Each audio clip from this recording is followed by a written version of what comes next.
Hi, my name is Bob Allender. I'm here with For the Need Foundation to talk about mentoring. So when you hear the word mentor, I want you to think about what words come to mind. I think words like coach, teacher, helper, friend. That's the key to the mentorship program, is being those things to the young people in the organization in order to help them to become a better version of themselves. Today, we're going to talk about tips for meaningful connections, challenges and resources, core values, and then wellness. There are several ways that you can create meaningful connections. 5 of those ways are active listening, being non-judgmental, having mutual respect, open and honest communication, and having compassion. So let's talk about each one real quick. First, active listening. Make eye contact. Don't be on your cell phone while you're trying to have a conversation with someone. Give them the respect to look them in the eye.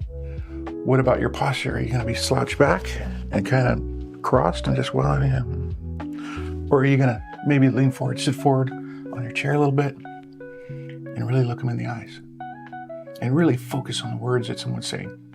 That's going to show the person that you actually care about what they have to say.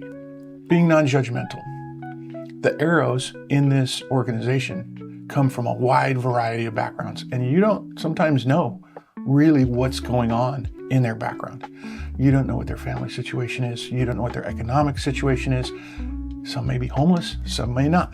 Some may be worrying about when they're going to get their next meal. Some may not.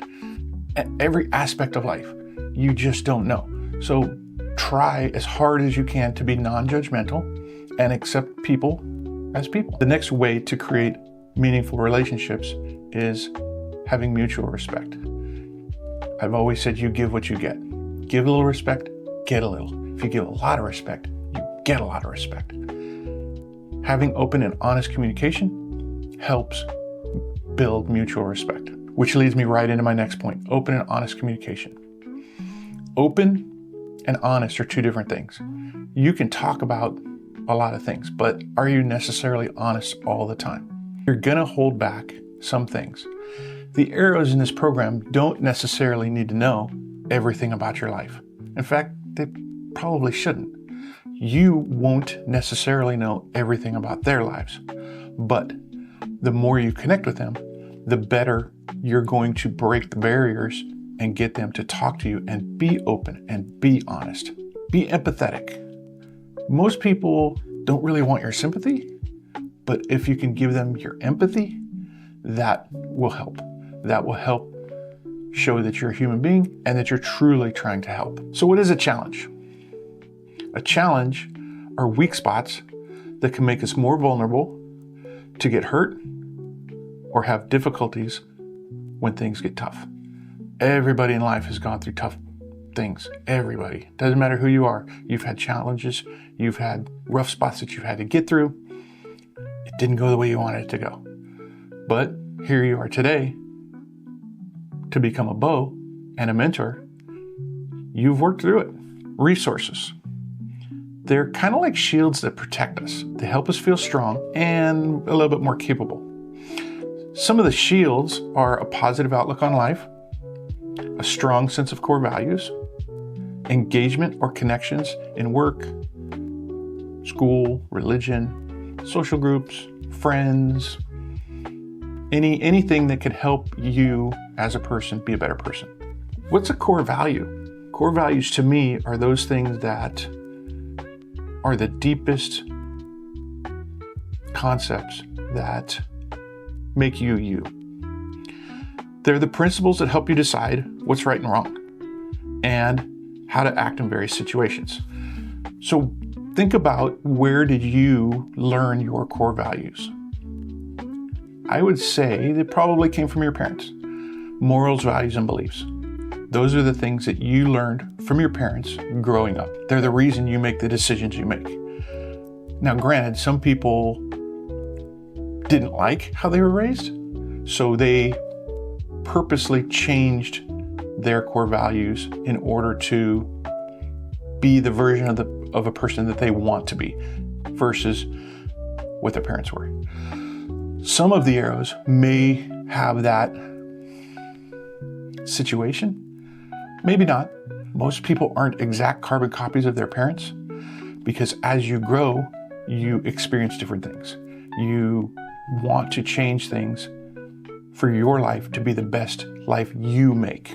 When you think about the word core values, what comes to mind? Think about it. Take a second and think about it. What's really important to you? When I was growing up, to me, money was the most important thing. Absolutely. Money. I needed money.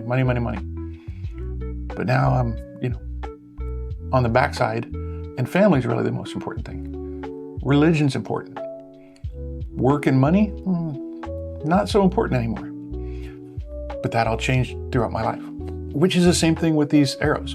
They're going to have a set of core values now that will likely change next month, next year, 5 years, 10 years from now. So how can you identify your core values? There's a lot of, when you talk to arrows, it could be very insightful for you to get to know them by having them identify their core values. What's most important to them? Wellness. What does wellness mean? Well, it can be defined as the active pursuit of activities, choices, and lifestyles that lead to a state of holistic health. I've always said health, there's 3 things that go into your health: good nutrition, exercise, and sleep. Kind of like a performance triad. Sleep, exercise, and food.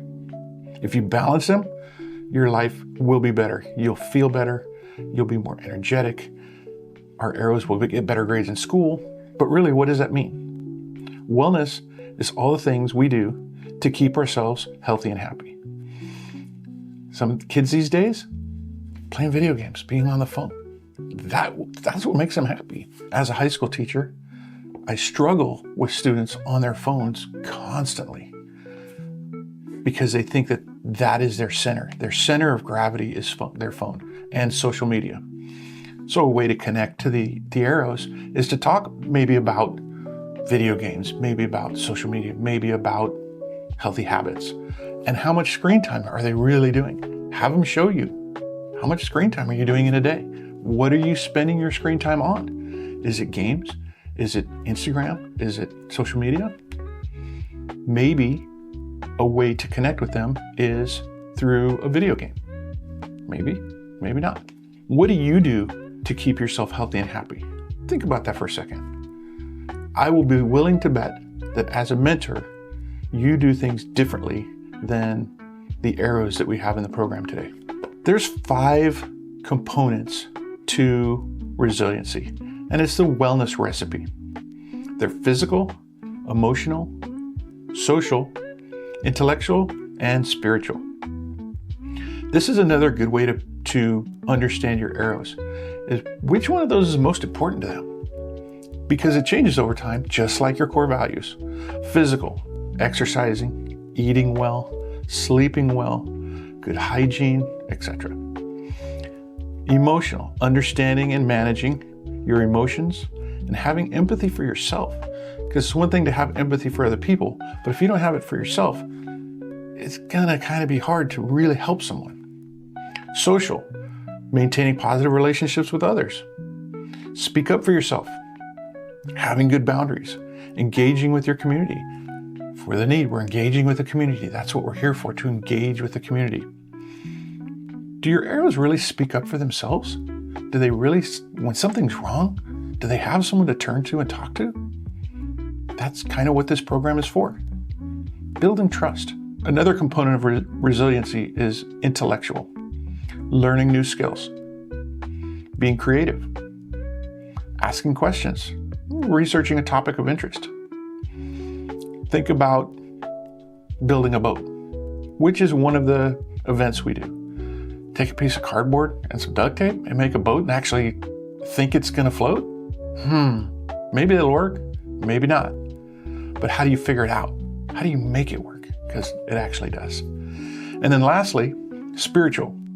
Practicing mindfulness, feeling gratitude, engaging in acts of service, like you are now, volunteering, meaningful connections with others, not just talking about it, but doing it. So ideally, you're watching this video because for whatever reason, you weren't able to make it to one of the mentor in-person trainings. Ideally, in addition to watching this video, you attend an actual in-person training session because the group dynamic is a lot better and you learn from each other. 85% of what I just told you, you already know. All I did was put it together in a form that makes sense for this program. I hope to see you soon, and thank you very much for watching this video.